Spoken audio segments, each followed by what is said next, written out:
Well, big up, and welcome back to Liverpool 12th Man Show. My Reds family out there, let me say this. I hope you have a incredible day going on for you, or incredible night going on for you as well. We're going to get into a proper session, hopefully, today. So hopefully you will be joining us. Big up, Red Armchair Supporter, by the way. And all those that are joining us, I hope that you engage in some of the conversation we're going to have today. I have some interesting topics, some perspectives from across the pond, to also some insights on some of the fun things that have gone down recently for our Liverpool Reds, and maybe some of the things that you want to talk about. If you have something that's on your mind, or something that is even remotely, hopefully, connected to whatever we're talking about, definitely bring it up. You know me, I will definitely try to include it in the conversation if I can. So we've got a full slate for today. I've got Joe Gomez's uncertain future with Liverpool. I've got Klopp weighing in on Wirtz's uncertainty of his Premier League campaign so far. I've got also Liverpool sponsorship history possibly coming full circle, with Carlsberg maybe going to be replacing our current front of the kit sponsor. And also we'll close with a little deeper look, or a deeper perspective, something that my national coach said that kind of sparked some insight from the, sometimes I like to bring out the football romantic deep dive. All right, so we'll have a little fun with that. And it's basically about how culture, not just tactics, sometimes define a team's destiny. And I would like to say big up to Dustin, by the way, too. Big up to you. I have been following the Liverpool players on international duty. I have been. In particular, I do follow, for European teams, I do follow the Dutch team. Some sort of like early favorite have been Dutch players. So that is one of the things that I have been following. And obviously, I do have men's national team. I do follow them too, but hopefully my internet can stay with me today. Yesterday it bugged out, and I had to have I was fortunate to have some co-pilots with me on that trip yesterday, so they were able to hold it down. If I do, don't worry, this will be on autopilot. I will figure out a way to get back on the plane on the Liverbird and be back with you if it does cut out. So definitely apologies if it does. Let's just I'll knock on wood here, and hopefully we have no issues or problems. But good. We have Lee. Big up, Lee. As I was just speaking of co-pilots, here is the man, the myth, the legend himself. Big up, Lee. How are you? Good, thanks, mate. Good. Oh, okay, good. I was just about to get into segment one. I was also saying, if my internet does do what it did yesterday, I will log back in and make sure that I can get back to flying. Hopefully you can hold it down as a seasoned pilot of your own. You can talk about whatever you want. If the eject button on the plane here misfires and shoots me out of the cabin here. I was gonna let's just hop right into it. I'm glad to hear that you're doing good. I wanted to definitely hop right into something that we talked about yesterday, because there was some interesting topics that have come back into full circle of conversation. And that is apparently Joe Gomez. We spoke on him yesterday, a person who's been at the club longer than anyone else. when it comes to this current batch of players, yet still fighting to prove he has a place amongst his team. We know that on deadline day, Joe Gomez was this close to leaving Anfield. AC Milan was lined up to do a $13 million deal, 13 million pound deal. Brighton and Palace both were interested as well. They both made offers, which would have been interesting. I think truthfully, him going back to Crystal Palace would have been a fantastic deal for him, at least, considering that he does want to get back to possibly moving back closer to his family in London. But the whole thing collapsed with Liverpool's move for Mark Gahey when that fell through. Now, here's what I'm going to say is the interesting part of what I have to say, and that is obviously Giovanni Leone has been ruled out for the season. Konate's struggling, I should say, with his fitness as of late because he's gotten another knock, and possibly he also has contract issues as well that he's trying to work out with. Joe Gomez might suddenly be Liverpool's most important defender, not named Virgil van Dijk. I'm going to ask you, Lee, are you optimistic with Joey G being able to possibly be that guy for us? Because he's going to most likely have to be that. Yeah, I'm optimistic. We'll have to go to where.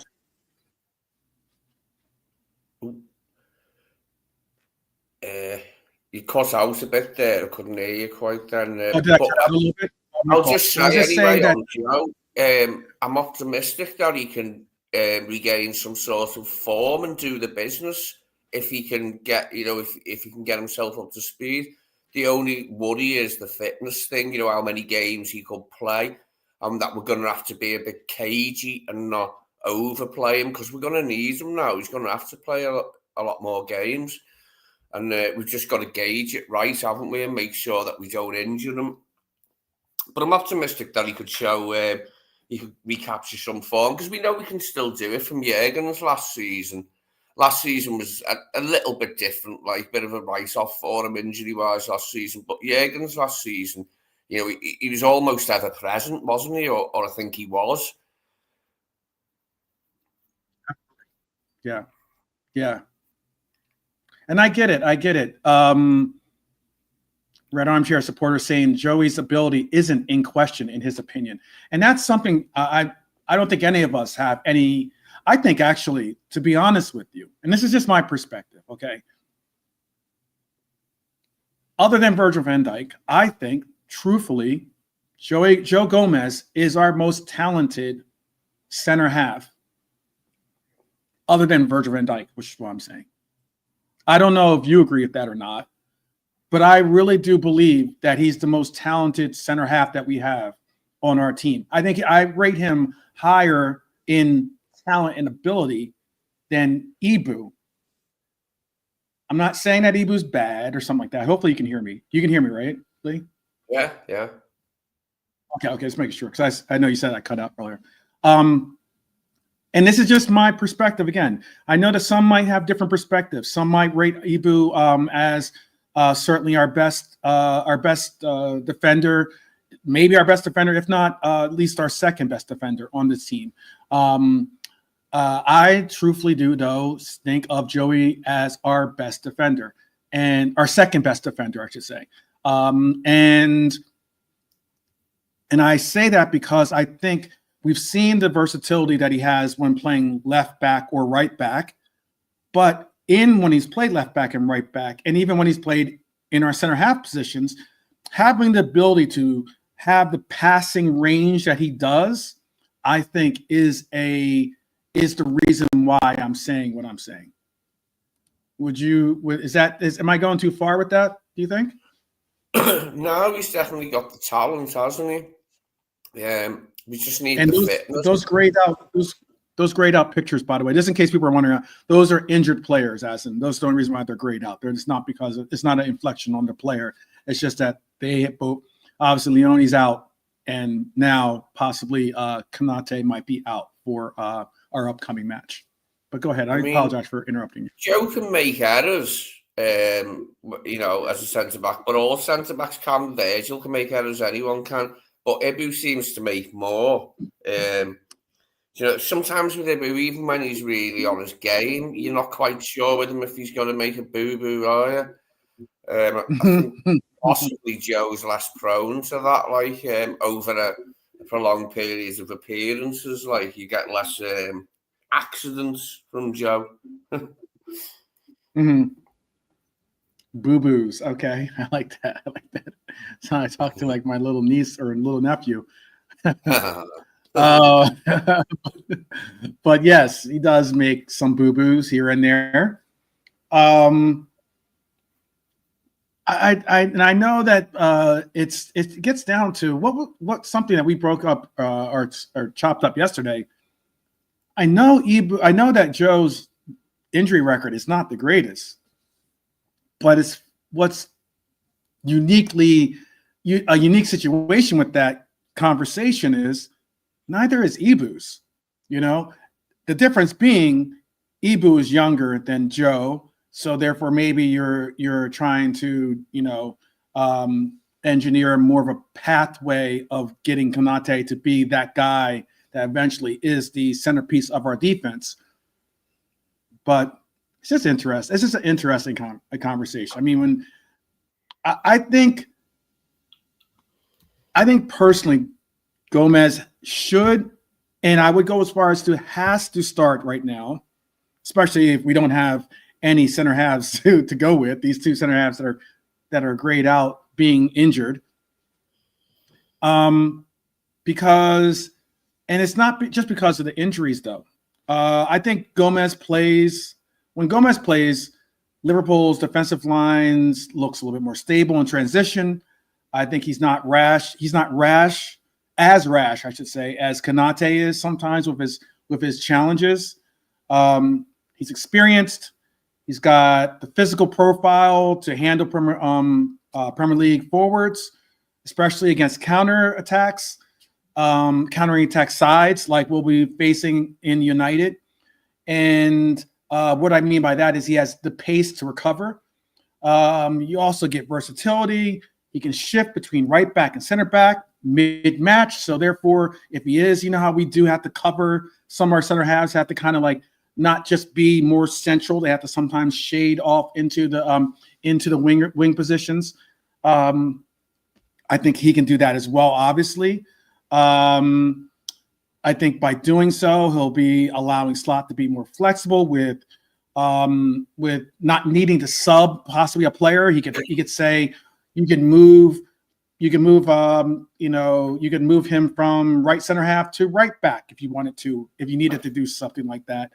You know, I think that's pretty much gold for when it comes to modern football, but also for Slot especially. We've seen that by the way that our last game against Chelsea, how he utilized our midfielders as right backs and right center halves for us, you know, and that's why I believe his system relies on defenders who can more fluidly be able to phase into play from different positions. And the last thing I would say is, let's be honest, Gomez has quietly, I said it loudly, but quietly been one of Liverpool's more consistent players when he has featured. Now, I know people are going to be like, oh, but he doesn't play, or oh, but he's injured, this and that, da-da-da-da-da. I will tell you this much. When Gomez has played, he's clocked, look at his passing numbers, solid. One of the major reasons why Ibu was taken off in that game was because Slot was unenthused unenthused by Konate's ability to open up the game through his passing. When it comes to duels, he wins over, this is Gomez at least, wins over 70% of his duels. And when he's under pressure, he looks composed. He's not going to do something where, there's a couple cards and fouls and yellows I've seen about Ibu where you're just like, they're not even necessary fouls, I just think that Gomez can rediscover some of that confidence that we had in him in 2019, 2020 title-winning form style confidence, hopefully. And we could possibly, if he's going to make the move, this could be a solidifying, showcase for him to be able to say in January, we've got a competent center half. And then it becomes our premise to say whether we want to make the decision or not. Do you hear what I'm going with that, Lee? When I'm saying what all I'm saying about how I think this could be a really important stage of Joey Gomez's career right here. Yeah, definitely. I've got no arguments at all with reinstating him to the side, even if Ibu was to recover from his knock and be available for the United game. The only thing is they've got that giant lumbering bloke Sesko, haven't they now? And they might target Joe for for headers, for him to knock it on or something. But I've got no problem at all with Joe coming back into the side. Ibu just hasn't been up to scratch, and really, if he's fit, he deserves dropping. So he knows he's got to show better form, because we're still his club. Like, he still plays for us. We still pay his wages and all that. I mean, I thought, I was hoping. I'm usually optimistic, and I thought the professional pride would just spare him on this season, even though he might be leaving. He'd want to have a good season, make sure he's in the France team, because he's got a lot of rivals. But we're just not getting any type of... It's not just him, though, we'll say. Like people have been knocking Mo as well for being in shit form. The whole team's been off it a bit. But Ibu, more than most, has looked really poor, hasn't he? Like McAllister has, but we know he's not fit. McAllister's not properly fit. Whereas Ibu didn't have that excuse, did he, early in the season? He was fully fit. He didn't. And has a pre-season. He didn't. Right. He didn't. That is something too. It makes you wonder, what is the reason, I mean, what has been the reason for his inconsistency in form? Red Armchair Supporter says Konate is annoying him. He didn't sign the contract. He's not playing well. And now he's not even available. What's next with Ibu? That is a great assessment, actually, or accurate assessment. This picture after what happened last time we won the league. Oh, meaning Dustin saying this is the picture of what happened to him or to us last time when he said.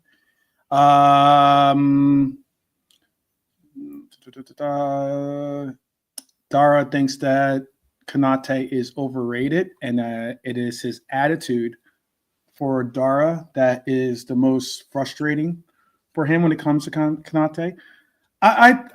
I'm thinking this too.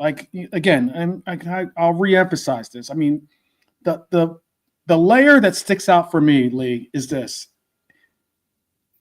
and it gets really interesting. I think if Gomez performs well during this stretch, we win not once but twice.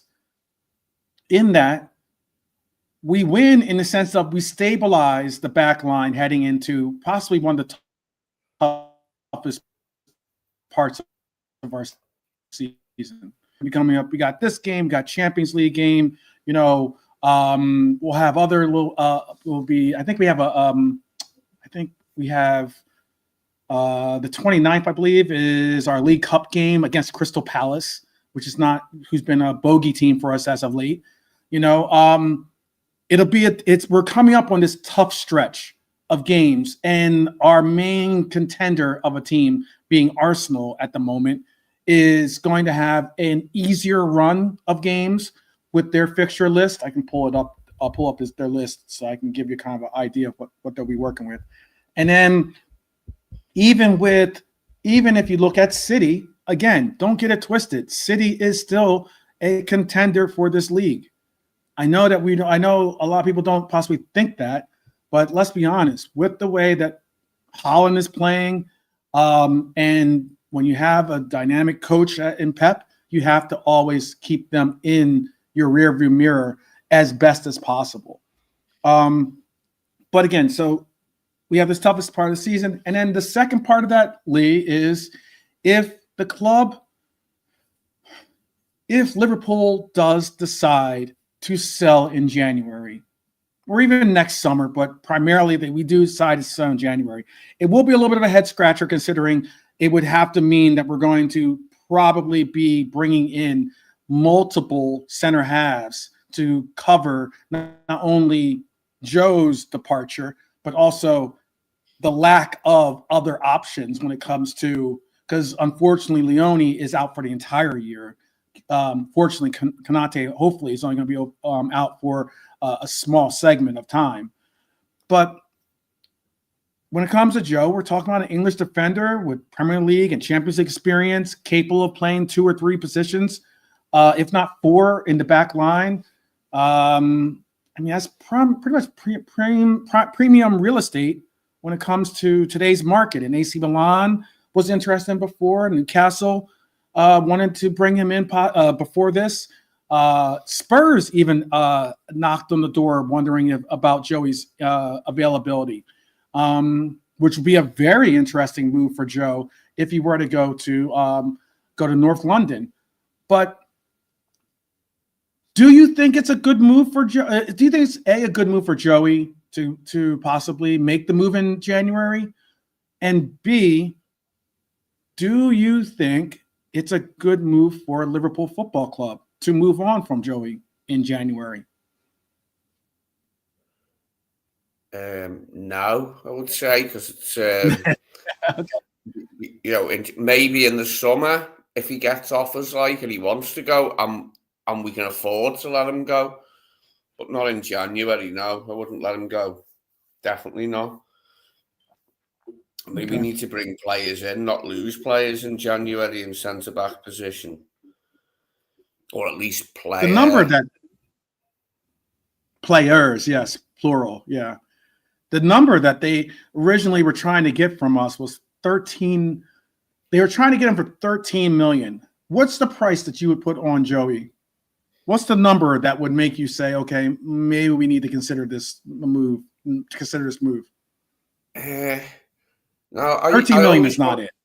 Yeah, I always want us to get the maximum amount that we can, but given his service, how long he's been with us, he's the longest serving player, at least that we've got. I would feel it'd be fair to him to let him go for not too big of not put teams off. If it comes to it next summer and we think and he gets offers and he wants to leave, I wouldn't stand in his way by asking too much. Maybe about 15 million, something like that sounds about right to me. Wow, okay. It's 15 million, really? Well, yeah, I know it's not a lot of money, but it's his injury history, isn't it?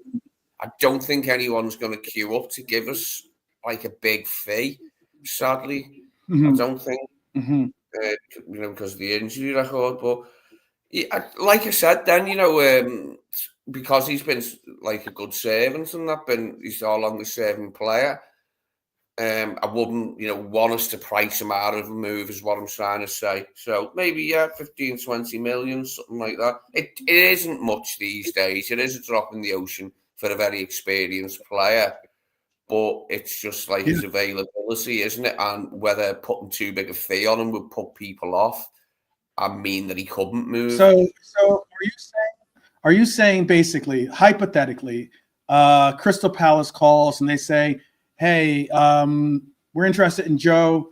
We're willing to give you 15 million for him to leave and let's say it's summertime to make it easier for you, not just in January, but summertime, let's say. Are you saying yes? For 15 million? It doesn't have to be January, because I know January is a little bit different circumstances, you know what I mean? Yeah, in the summer, but I'm saying, though, only if it's not I'd actively be trying to shove him out the door in the summer for 15 million, only if clubs were interested, and we were trying to set a realistic price so he could move on. Interesting. I mean, he could easily play himself into. It's just that number's so low, and he's such. I get that his injury record isn't the best. I get that. Let's move on from because I don't want to have to start every sentence of like, oh, he's injury prone, but you know what I mean.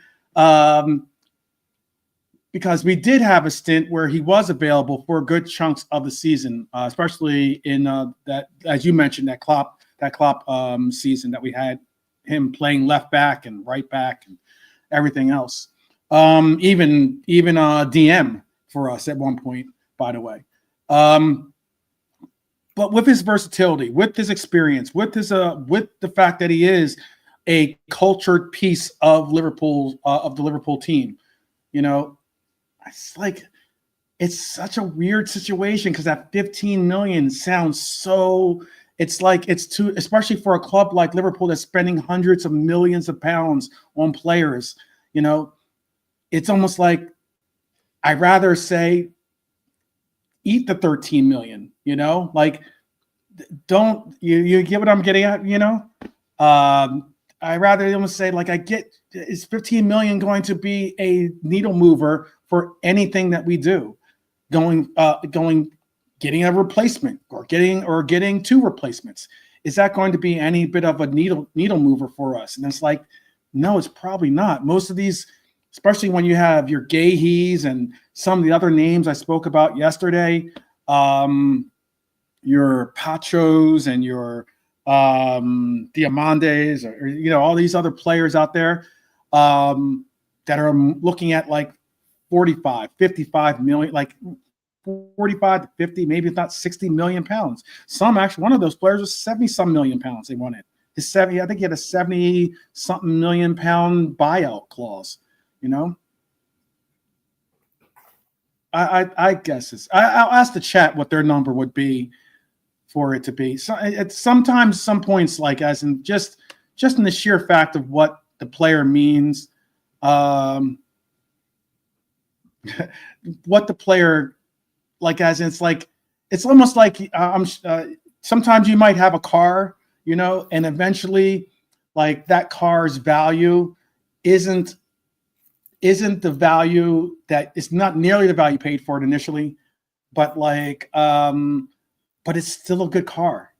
It's, you know what I mean? It still gets you from A to point B. It's still reliable. It still has like the luxury features on it that really, really do the job for you. And it's like, yes, you could sell it, but then that money's not going to get you another comparable car like that, you know? That's how I'm seeing it. That's it. You to get what I'm going with that, Lido, with that analogy at least? Yeah. I mean, we've got like money coming for Elliott, haven't we? And then we might sell other players next summer, and we should make some money aside from that. Like, so I don't think we'd be hard up to find money to buy centre backs next summer. That's why I was saying that about, you know, the fee, not to put anyone off. But he could play low. He could come into the team now and just stay in the team all season for all we know. I mean, stranger things have happened. Thank you. Lasting the whole season. Would you be against that? No, would you be against that? No. Would you be against? Okay. All right. If he could find, I mean, that would mean pretty much like his best form alongside Virgil, then I'd be happy, and I'd be happy for him to stay if he could prove the fitness. But okay, it's one of them, isn't it? It's because of the way it's gone for him in the last few seasons. You have your doubts about him, you know, going further maybe the next summer. But it'd be interesting to see what happens. All I know is we really need him at the moment, don't we? Because we're struggling in that position for bodies. Yeah. And I don't want to be seeing midfielders playing there and all this crap, like, you know what I mean? I prefer it not to go down that route where we've got midfielders playing in the back line. Yeah. Mm-hmm. Yeah, that's a big question. I'll tell you someone else that is an interesting I'll tell you someone else that's interesting comment, or at least who's been in a lot of the circles of discussion, whether it's by rivals trying to put a negative slant on the player, or whether it is maybe some of us that aren't happy with his play, or some of us, like myself, that are still extremely optimistic of his potential and are being patient and actually somewhat appreciative of what the things that he has brought, by the way. So I know that there are some that, question some of the statistics out there that back up a lot of the statements that I have made or would make about this particular player. But I'll bring this in. The German Player of the Year, Florian Wirtz. Let's talk about Florian Wirtz, people, because just recently, there's been a lot of people bringing some perspectives. His national coach, pundits, obviously content creators, and as I said, rivals as well, especially. But there was someone out there that made a comment or commented on this particular player, someone that I actually appreciate and value his opinion. I believe, and I know that Lee does as well, and that is Jurgen Klopp.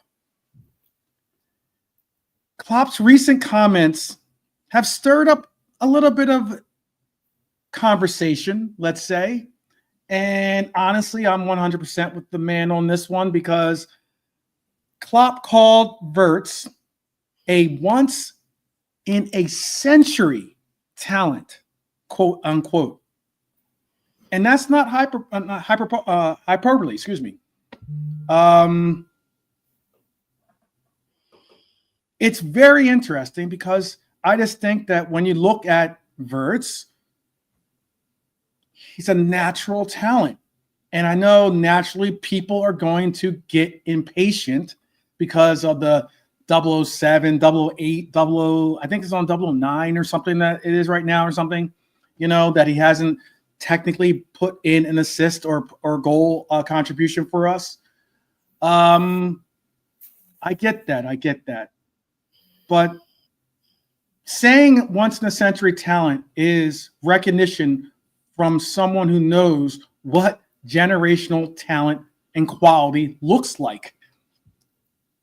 Now, Wirtz hasn't scored or assist, like I said, in the Premier League or Champions League, and he's only done so in the Community Shield.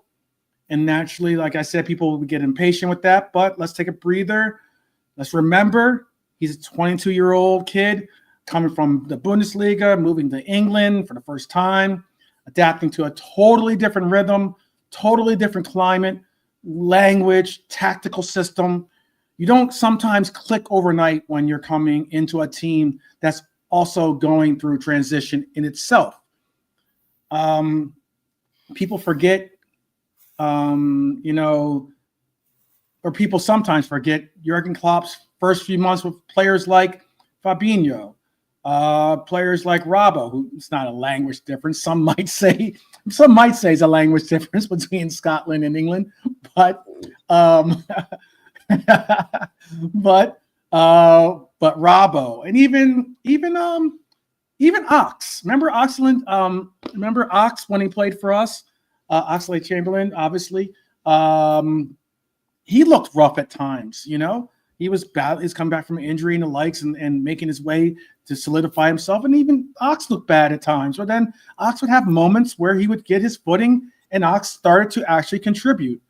Fabinho looked off pace for about 4 or 5, maybe even not 6 months. He looked off pace somewhat. Robbo couldn't get minutes ahead of Mourinho.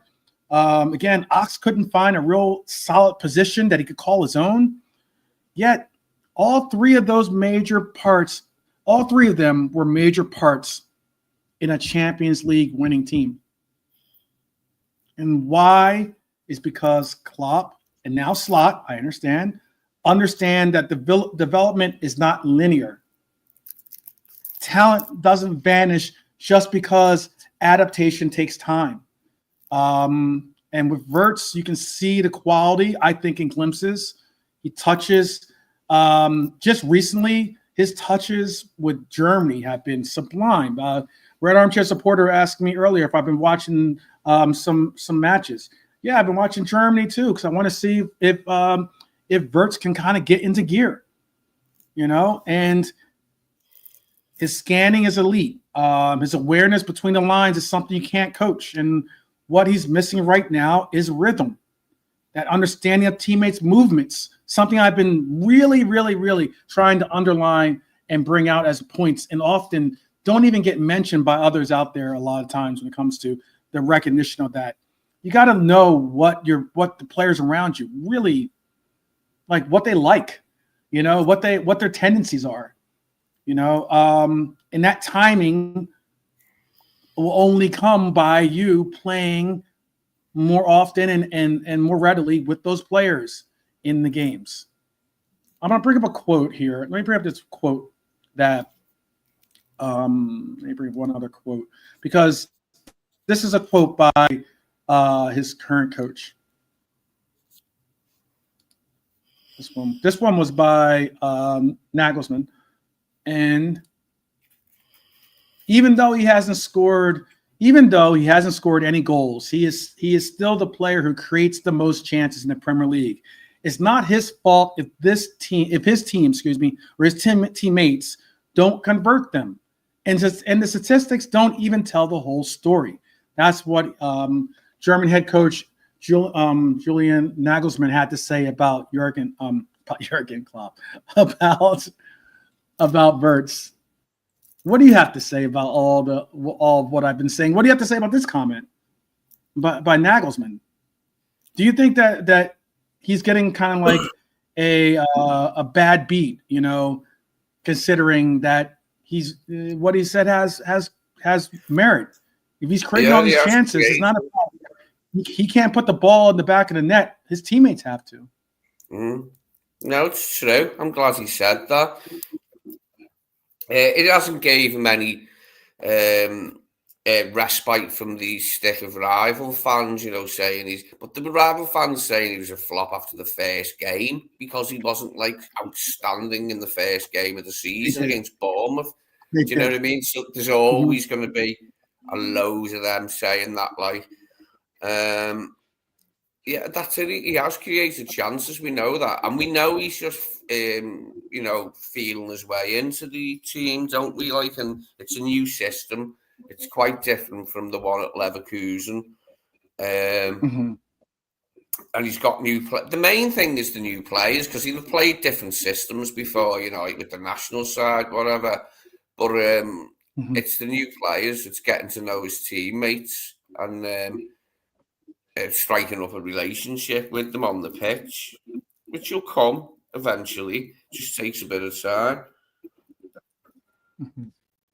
Do you think that Nagelsmann used him off center in that game? They were in a 4-2-3-1, but they used him on the left, actually. He had an exceptional game, though. I'll bring up some of his stats. He had 5 shots,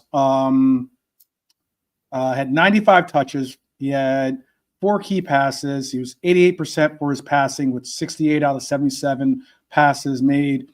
1 out of 3 for his crosses, but 4 key passes, like I said.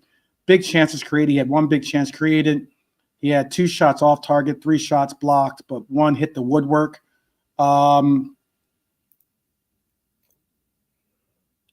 Needs to improve on his ground duels, albeit he was 0 for 4 for his ground duels. But he seems a little bit more at home with the German team, as you said too, which is natural because you see that a lot with a lot of players. I mean, you could say the same. Could you maybe even say, this is just now me thinking on the fly at least, could you say maybe, remember when Pogba would have his struggles with Manchester United, but yet when he went back to France, he was lights out. Mm. Yeah. So it could be a case where, like, remember that? Yeah, I do, yeah. Yeah. So it could be a case where, like, go ahead. No, I remember that. Yeah, I hope he I hope it's done him some good anyway to just get away for this couple of weeks and be with his other teammates, like his national teammates. And did you say you've got like a chart of stats from his game? Yeah, that's I just read out the stats. Well, against Northern Ireland, but that was earlier in the season. That was on the 7th of September, I think. He actually played well in that game too, by the way.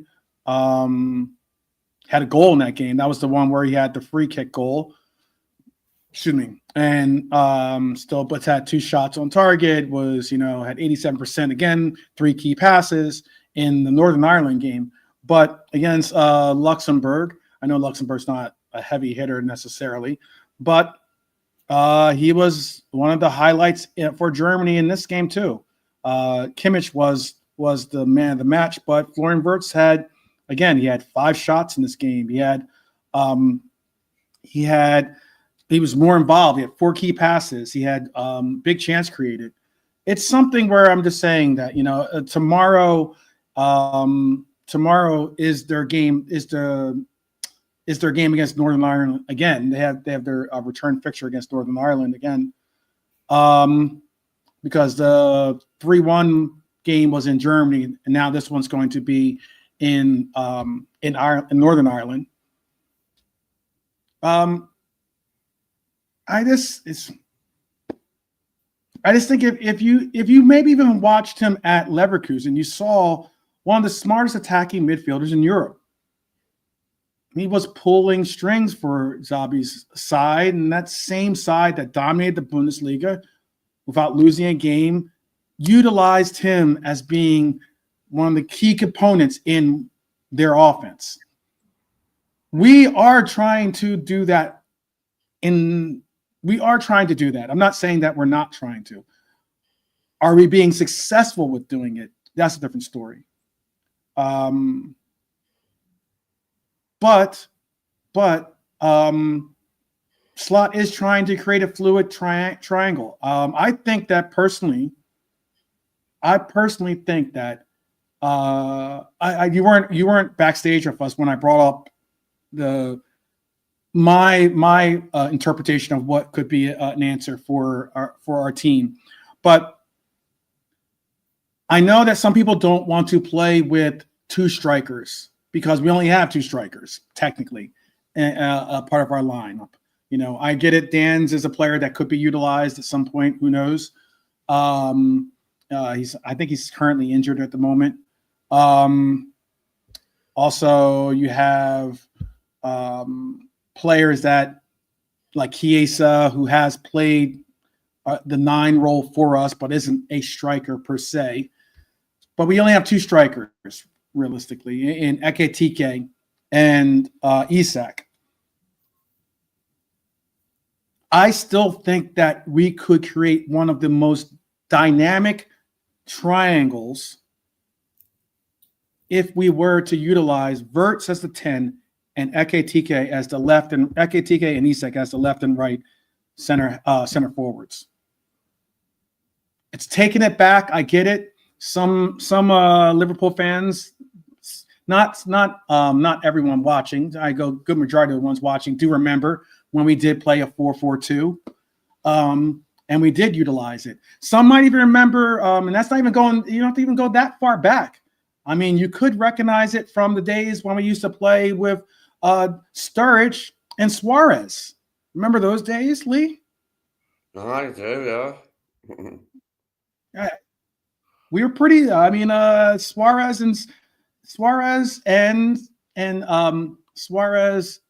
Sturridge are certainly 2 dynamic strikers in themselves, and we have once again possibly the emergence, or at least the emergence of 2 dynamic strikers again. I don't know if you'd be against that or not. But do you agree with Klopp that the criticism around Wirtz has been overblown, Lee, and Liverpool fans should be patient like we were with Definitely, Robbo? Yeah, it's usually a sure sign of stupidity when people judge players too quickly, and they are judging them too quickly. You only just come in the door. Yeah, it'd be nice if players could just come in and immediately be exactly the same player they were in the team they've just moved from, but it's not always possible for players to do that. More often than not, it isn't. Like you mentioned about Fabinho and Robertson taking time to get into their stride. So, no, we just got to wait and good things will happen. Do you believe in the international bounce or bump or whatever you want to call it?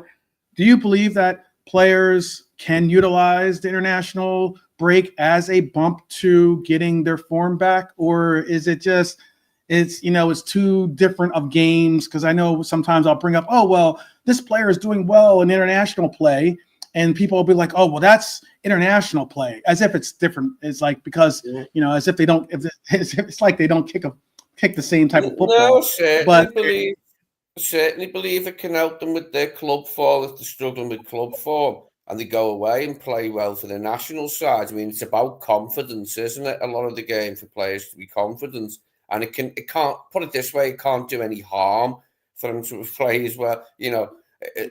He's got more chance of settling in if he's playing well when he goes away on internationals and comes back than if he didn't. If he went away and stunk for Germany, it'd be even harder for him probably. But it's just a waiting game. I think everybody knows that, don't they? And it is to a certain extent with the other players as well. I don't think we've seen anywhere near the best of the other players yet. Probably Hugo's been the outstanding player of our new signings so far.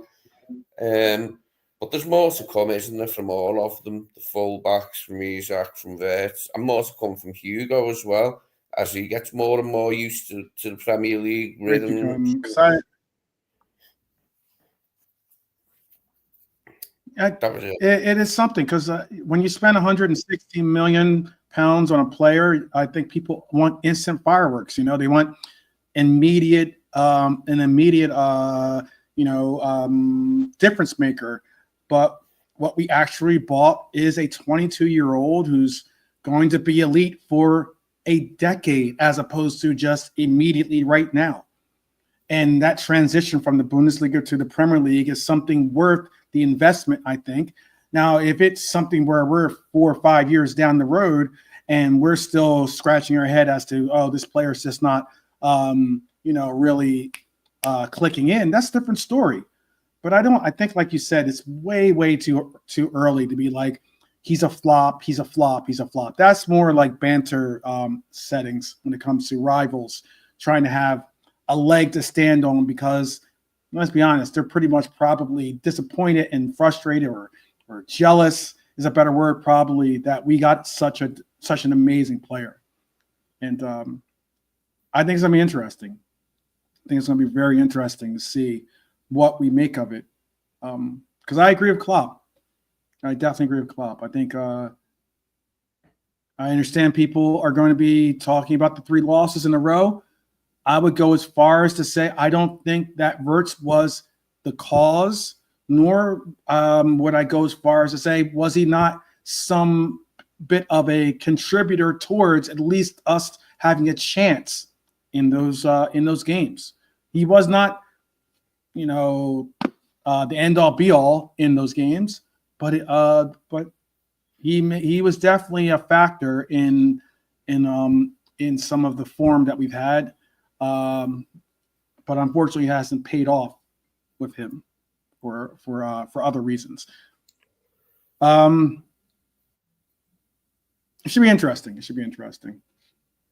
Well, I am going to talk about something that might be taboo for some. I get that, because some people, like myself, I haven't had a sip of alcohol in like 6 months or something like that. Now I think it is. So it's like 6 months, 7 months almost, something like that. I don't know. And it is this. Let me. There's another one. I have a good picture. Maybe it's a good photo, good picture. I want to bring up here. Let me bring up this picture. to our next segment. And that is the return of Carlsberg, possibly. This might be a little bit of nostalgic feeling for some, but Carlsberg could return as Liverpool's front of shirt sponsor in 2027, 2028, when the deal with Standard Chartered ends. Let that sink in for a second for some. Carlsberg, the sponsor that I think defined the golden years for the club from 92 to 2010, could be back on the chest of our kit. Talks golden era only because that's right around when I started watching the club play their games. So that's my golden era, at least. Or not, right. It certainly has a shot for golden era. But talks are reportedly ongoing with both Carlsberg and Standard Chartered. Also are interested in maybe extending their deal. And Liverpool are looking for a deal. Get this, north of $50 million a year. $50 million a year. What would it mean to see Carlsberg return for you, Lee? Sentimentally or commercially for the club, for the fans? What would you like if Carlsberg was to return? Would you be happy about that? Yeah, wouldn't mind. Yeah, wouldn't mind that at all. If we were getting more money, definitely. Yeah, wasn't a bad sponsor. It's only one word in it, like instead of two, with Standard Chartered. Yeah, true. Right. Looks a bit better. Yeah, it actually looks a bit better, I would say. Yeah, with the little, the little sweep underneath it from the G. A little. Yeah, I wouldn't mind a return to that. Yeah. Yeah, I'm not a fan of Standard Chartered, by the way. So sometimes I will sometimes even take that logo off of my kits when I buy them. They don't necessarily have the greatest of histories behind their company. But with all due respect, I know some. I remember I've gotten pushback from people like trying to think of what his name is, Jamrock and the likes that will talk about how there's sometimes bad histories behind a lot of different companies out there. I get that as well, but I happen to know the history of Standard Chartered, and it could be, I think that why I wouldn't mind it, and tell me if you agree with this football romantic angle about it. I guess it's because you know why, like Carlsberg reminds me of Istanbul. It reminds me of Stevie G, of Michael Owen, of Hippia,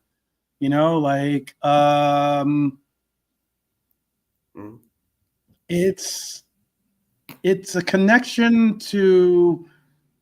It connects the modern Liverpool with an identity of an era that some people do cherish. Some people don't have a real connection to because they didn't live through it. You get what I'm saying? Is that too much? Is that too much romanticizing it? I guess I know it's only money, it was only. You don't see it as much as in pubs now on draft. Carlsberg, we used to see it a lot. Not so much these days, but it is one of the cheaper pints as well, Carlsberg. Anyway, But that's not a bad thing. It's definitely one of the more. I want to say cheaper. More affordable. Yeah, they're all much of a much. More affordable, might be the way to put it. I know. They're all much of a much. But Carlsberg's all right. Yeah, there's worse tasting lagers. I'll tell you that much. Carling, for example, that tastes like shit. That stuff. Carlsberg is far superior. What is is there a?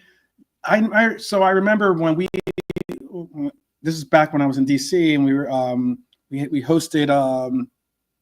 hosted Leeds United came over for a U.S. tour, and they were playing DC United, and the lads that came over from Leeds, their beer of choice was Boddington's, right? I don't know if that was their kit sponsor, but that was kind of like the beer that they all drank. At least that's the one. Is there is there a beer? Is there like a beer that is the local beer, you would say, for Liverpool? Or even is there a difference between the beers between Liverpool and Everton? Well, I think that Chang didn't need the Chinese beer as their sponsor with the elephant on the elephant as the logo. Yeah, they did. Yep, they did, yeah. No, there is no local beer really. It's a good beer, by the way. It isn't. It's not a bad beer. That's not bad beer. Do you not like that beer? No, it's all right. No, it's not too bad. Okay. Boddington's is bitter. Boddington's don't do lager. That's like bitter. That pint of bitter, which is not really my thing. It's okay every now and then a pint of bitter, but prefer lager. Yeah, it'd be all right if we got these back. It's just an easy enough sponsor, as I said. It's the one word. It's not a bad little logo thing that they've got going on. It looked better than that standard chart. So then if they're going to give us more money, why not? Little return to yesteryear for us. Why not? Because I mean, look, there is as far as deals, you obviously you got to take out Manchester City with their obviously Etihad Airways deal is probably the highest or the biggest kit deal out there. They get $67.5 million a year from Etihad Airways. 115 or 130, as I like to call it. Come a knocking, please come a knocking. Anyway, Manchester United get $47 million a year from Team Viewer. They are certainly something of an interest for United. And Chelsea, who did have a deal with 3, but obviously 3 is connected to I think it was connected to Russia. So for some reason the terms kind of fell apart with that deal. So it is what it is with that. But that was worth $40 million a year initially for them. It's a big deal. $50 million could go a long ways. It could definitely go a long way. If you get $50 million, if you knew every year you're getting $50 million in the coffers every year you start, that helps. I just think that helps. Real quick question for the chat, for you especially, Lee. When you see this kit, this is the player I think of when I see this kit. Who do you think of when you see this kit? Carlsberg one. Yeah, the one on the screen right now. Yeah. Who's the player you think of? Possibly Gerrard. Yeah, a few of them actually. A few of them from that era that I think of. I couldn't say there was just one of them in particular that would come to mind. I can see a lot of them trotting around in my head wearing that kit now. It'll be the return also possibly of Adidas and Carlsberg being back together too, by the way. It'll be interesting. So did we have Carlsberg as a sponsor in Istanbul, did we? Or were the sponsors taking off the shirts for that or some shit? We did have Carlsberg. That is the actual kit. Oh, because it is why? Because it's a Muslim country, you think? That's why? No, just like sometimes that's you used to take the sponsor off. Right there. No, that kit right there is the Champions League kit. That's why it's got the. No, I'm thinking like 2005 when we won it in Istanbul. I'm just wondering, did we have Carlsberg as our sponsor then? Not because of where it is or anything, just did we have it at that time? I'm trying to remember. Trying to pick. I think we did, didn't we? Yeah, I'm fairly certain we did. I can see them lift it. Yeah, we did. Yeah, because they've been our. I think that might have been the last year. No, wait. Was it the last year, I think? Or wait, when did they stop? It was 1992, I said, to 2000. Yeah, the last year was 2010 that Carlsberg stopped being our sponsor. So from 92 to 2010, they were the sponsor. Basically, for the start of the Premier League all the way up to 2010, they were our sponsor. That is a long time, isn't it? See, I didn't realize that. It's a long time. Yeah, I didn't realize they're still a sponsor technically. They are still a sponsor because I see Carlsberg on the side of the touchlines, but they're not. It's just the front of the shirt is where you want to be. Obviously, that's the big one. Well, let's talk about something that was a fun little segment, or I think it'll be a fun little segment too, which is our Liverpool Legends beat Chelsea. The Chelsea Legends 1-0. Did you watch that game by any chance? I didn't know. Okay. It was the Liverpool Legends who just beat Chelsea Legends again at Stamford Bridge in a charity match. It was Ryan Babel, by the way, who scored the only goal. I actually have a great picture of this too. I want to share the picture. Great. It was a really, really cool goal to see. For those in the chat who got to see the game, tell me what your thoughts were as well about it. Let me see if I can find a picture of it. Oh no, maybe I don't have my picture on here.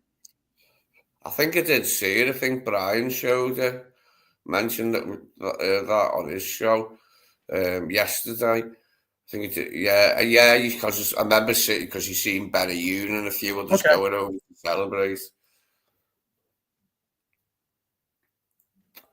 Yeah, he looks good, Ryan.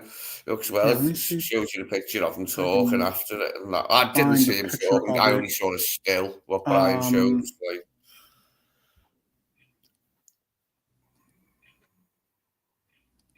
Yeah.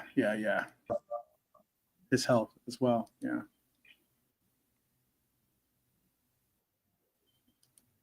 He's done well to keep up his health. Yeah, I agree with that completely. Let me see if I can find a picture for you guys. While we look on it, I'll just talk about the game. I know Ryan Babel scored the only goal, linking up with Jermaine Pennant, name from a blast from the past.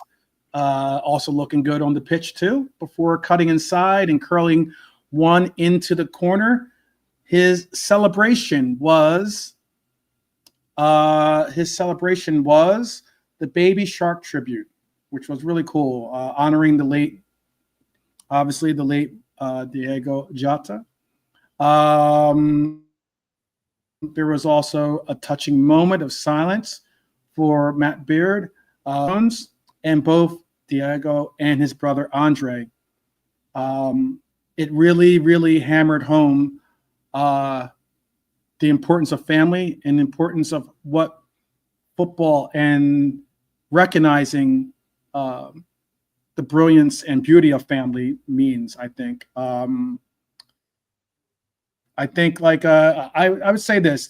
These, I know for some, the Legends games is what it is.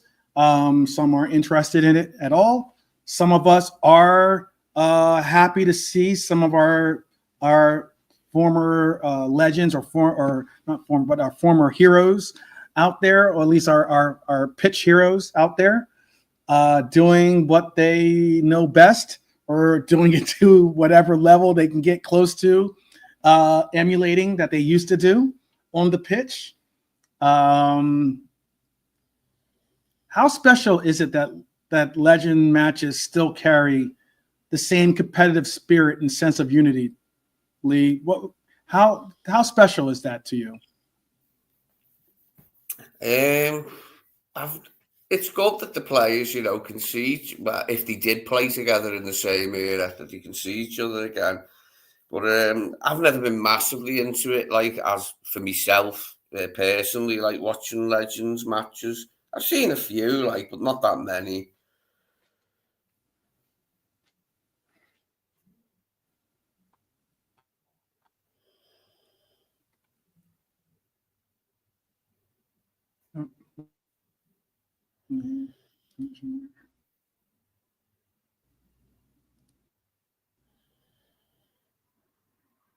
My or not internet, but my sound cut out a little bit. What was that last portion you just said? Hopefully you can hear me. Yeah. No, Okay. I've never been a big watcher of Legends matches myself, but it's nice that the players can see each other again, if they did play together in the same era, or even meet each other if they haven't met before as ex-Liverpool players. But I've never really been into watching Legend games of any teams, to be honest. I've watched a few, watched them now and then, but not loads. Watched a handful, but it's not really my thing. But it can be nice, for the players, can't it? It's nice for them to see each other again and to, say, if they come back and play actually at Anfield, it's nice for them to be back. It's a good thing in general,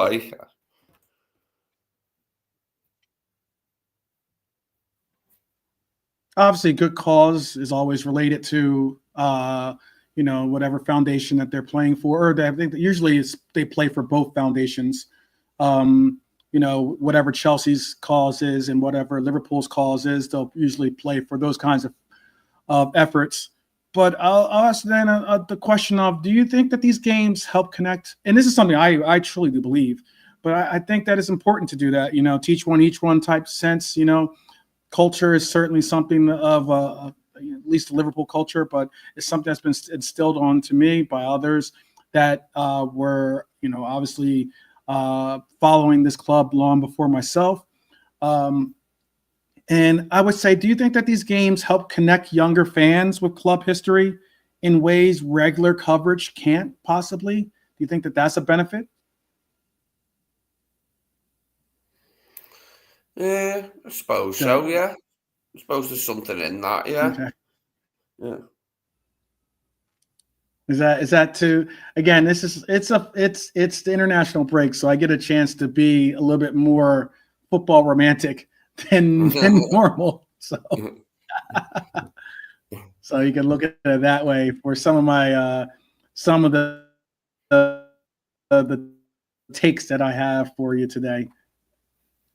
Let's see. I'm gonna make this image bigger for you, by the way, too. This was Babel after he scored, doing the baby shark, which was obviously a notable celebration by Jota. I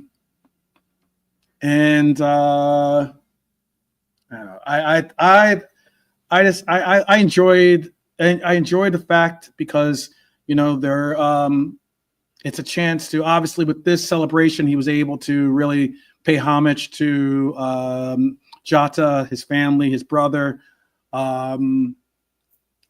recognize the tragic passing that happened by showing love and that their memory is carried with us in our hearts.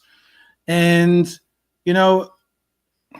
it's something why I brought up, does this maybe connect it to younger fans, is because, or can it be utilized as a connection to younger fans? Because I've seen some fans that are younger than us, or fans that are connected to this club, talk about history and say they don't care about the history. They only care about what's happening now. They only care about what we're doing currently. They only care about those side of things. It really blows my mind when I hear those statements said, but a 15-year-old or a 12-year-old or whatever who never saw Peter Crouch or Pennant in their prime get an opportunity to see them play for the badge again. I mean, I think that's how you can pass on that torch of passion, Is that too much of a football romanticism again, Lee?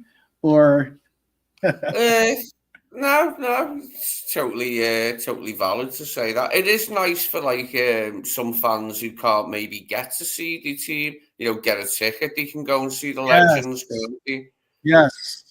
Yes, agreed. Yeah. And you know what, too? I would even go as far as to say, for the Legends games especially, they make a little bit of an extra effort to try to connect with the fans, like they'll take a little bit of extra time to sign a few more autographs or, take a few more pictures and the likes with fans and such, simply because, obviously it's a return to their heyday. But also, it's a real chance to kind of pass the baton of recognizing the reason why we have such an incredible culture and history to reference is because of some of these men that are on the pitch in one way or another. I know someone will be like, "Oh, that guy wasn't even relevant," or "This guy wasn't even that good of a player." That's not the point. The point is what they continue to represent and what they continue to bring for a great cause, most notably too, for a really great cause, whichever team we're playing, it's always for a very good cause. So, all right, I'm going to bring up this last segment real quick because this is something I said earlier that was a connection to something that I heard from over this side of the pond, and I would love to hear your insight on this, Lee. So I'm going to bring this up quickly and as passionately as I can possibly say, and that is with Pochettino said this recently. He is the U.S. men's national team's coach. I know some of you don't care about that, but it's the comment that I wanted to kind of delve into, and how it hit home for me. Not only because I'm a national team follower and supporter, but even have a few friends left on the team. But I think it applies to Liverpool. It could be applied to Liverpool, especially considering what I just said about passing the torch and the heritage and the culture and everything else. Basically, he said, quote, "Culture eats strategy for breakfast." I know that some might be scratching their head as to what exactly that even means.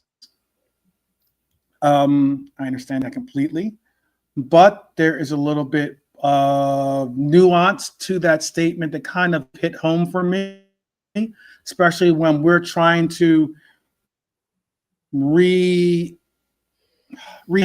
our culture under at least this coach, and it's something that I thought was very interesting of a perspective, because basically it says, culture eats strategy for breakfast, to emphasize that even the best tactical plans and strategies are ineffective without a strong team culture. Now, what I really mean by that, too, again, is that no matter how smart your tactics are, if the team culture isn't right, belief, pride, hunger, unity, you won't win a thing. Poch said it in the context of rebuilding a U.S. men's national team, I guess. Some might tune out when you hear that, but it's all good ahead of the 2026 World Cup. But think about it from a Liverpool perspective for our context. Arne Slot can draw up all the plans in the world. We've all had many efforts to break down his tactics, to criticize his tactics, to critique his tactics, to at times also to applaud his tactics. But it's the player's mentality, the toughness, the accountability that will define this era for Liverpool Football Club. I'm going to ask Lee this question. What defines Liverpool's culture right now? And does it still resemble Klopp era, or has that ended and now we're on to something different with Slot? What defines Liverpool's culture to you right now? I know it's a tough intellectual conversation, but I think we have moved on. The style's noticeably different. Like, although when Arnie come in, he said, "Oh, yeah, I basically play the same football." He doesn't. There are similarities, like, but for him, there's also like quite a lot of difference, isn't there? What symbolises us at the moment? Probably the culture's been winning, hasn't it, up until the last 3 games? Because given how last season went, we only lost 1 game until we won the league, didn't we? Like against Forest, it was only once we'd won the league that we lost a couple of games. And then this season we started off with 7 wins from 7 before the 3 defeats. So I would say the culture's winning at the moment, if that doesn't sound too grand. And, I'm not going to grumble too much about whether the football's aesthetically pleasing and, resembles Brazil 1970. I just want us to win. And I don't think the football's been that boring either. Like, as some of our fans are saying or whatever, it's not that boring. I've seen a lot worse. So I'd say the culture's perhaps winning at the moment. Like, the last 3 results notwithstanding, but we've done a lot of winning under Slot, haven't we? As I said, we didn't lose any more games until we won the league, other than the Forest game. And we started off this season with 7 in a row, 5 in the league, 2 in cups. Okay, the wheels have come off a little bit, but the culture so far with Arnie has been a winning one. It's probably the best, the best way I could put it, and a positive way as well at that. For me, Lee, I thought that the core of this, at least of this statement, and if not how it can apply to us, the core of what it applied to me, for me to bring it up, was because under Klopp,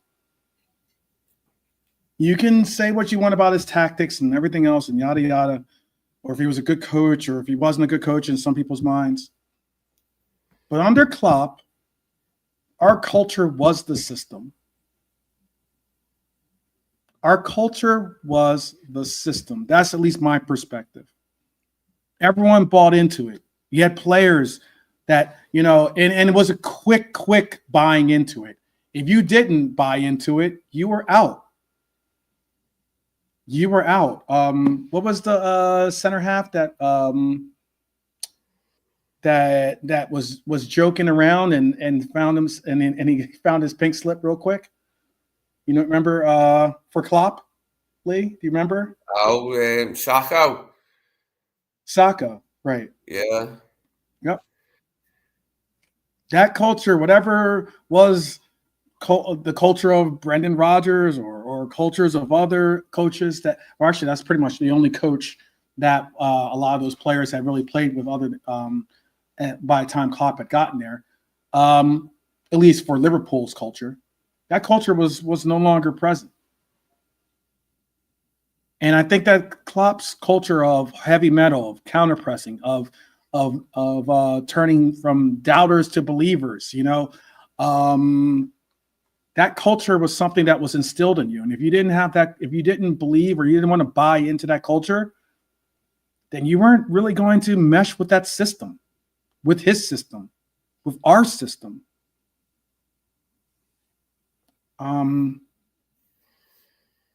I think Slot's challenge is to evolve that culture without losing what made us us.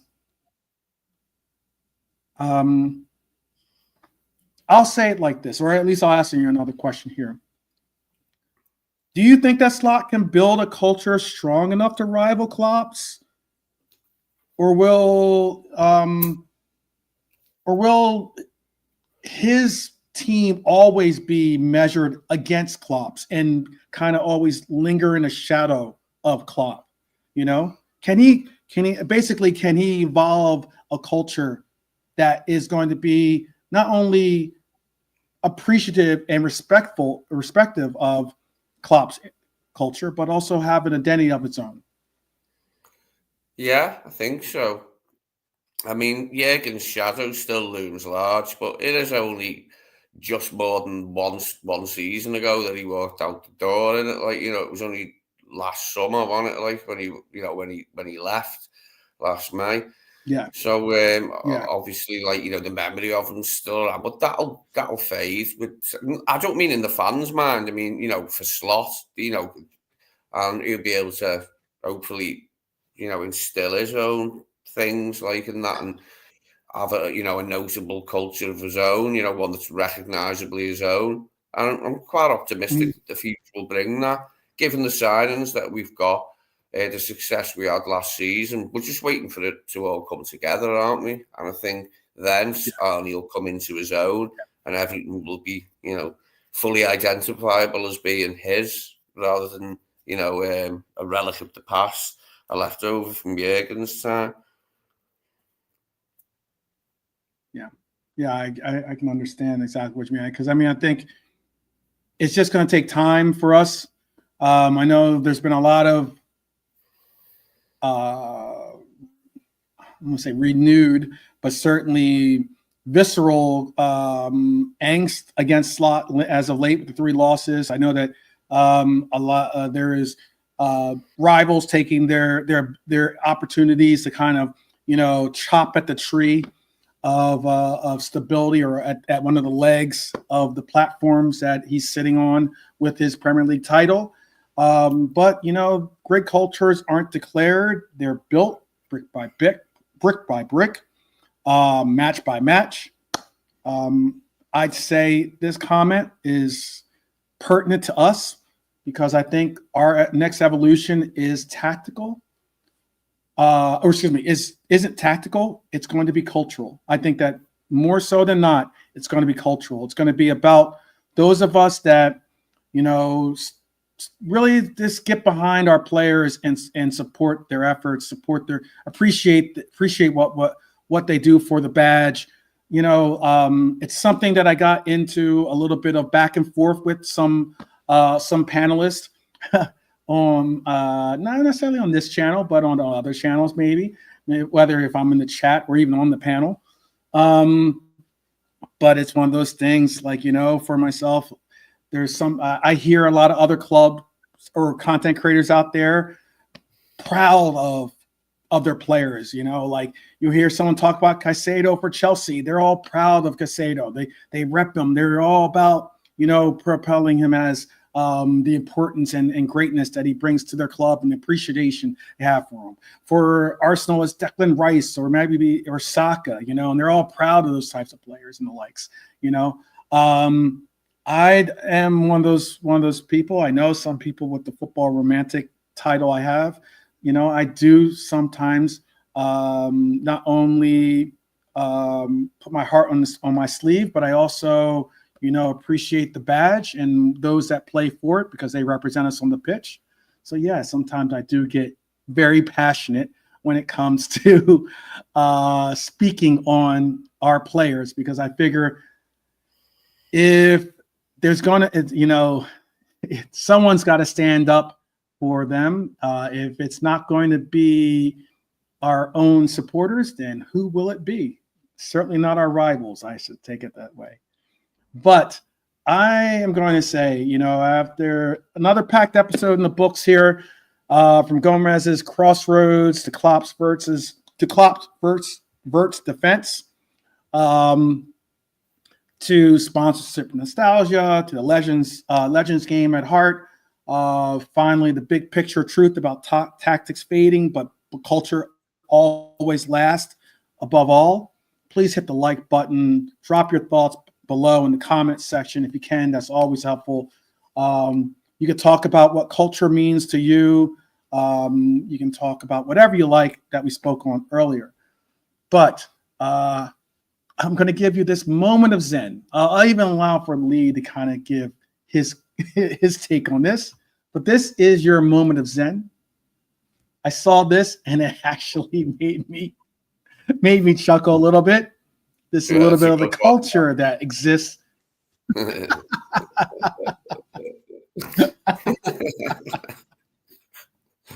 Wonder if he's ever He's tried a tough to do guy, Mark. Maybe that'd be interesting. Might be very interesting. Is it a Whopper that you got in Burger King? Is it? Is it a Whopper? It is. Yeah. He asked okay. The Big Mac. Yeah. You go on that. Scroll in and ask Robert to make you a Whopper. Guess what? If Martin Skirtle did, I bet you he would. He definitely would. If Agger was behind him, he'd get a Whopper too. I thought this was funny. But again, people, my Reds family out there, appreciate it. Thank you to Lee. Lee, definitely stick around if you can for like a brief minute after the show. I want to ask you a question. But then we will be back tomorrow. I have already put together 2 episodes for Monday and Tuesday. So I will definitely start to try to pick up momentum on being more regular with my episodes. I still have to put I have the members episode done. I just have to post it. So if you are a member, you'll be able to see that as well. And other than that, I wish everyone a great, great Sunday. Whether it's a morning, evening, afternoon, whichever it is, I hope that you have a wonderful Sunday all the same, and that I see you guys on Monday. You want to say goodbye or hello, Lee, to anyone out there before we bounce? No, just cheers to everyone who's in tonight. See you again. Thanks, everyone. Definitely. And as always, you'll never walk alone. Should always be first in your heart. And I appreciate when it is by you subscribing, liking, doing all that jazz. Appreciate you immensely. But yes, I don't know. You can do your best to get to get a Big Mac at a Burger King or a Whopper at a McDonald's. But again, shout out to Skirtle, shout out to all our Reds, and shout out to you out there in our Reds family.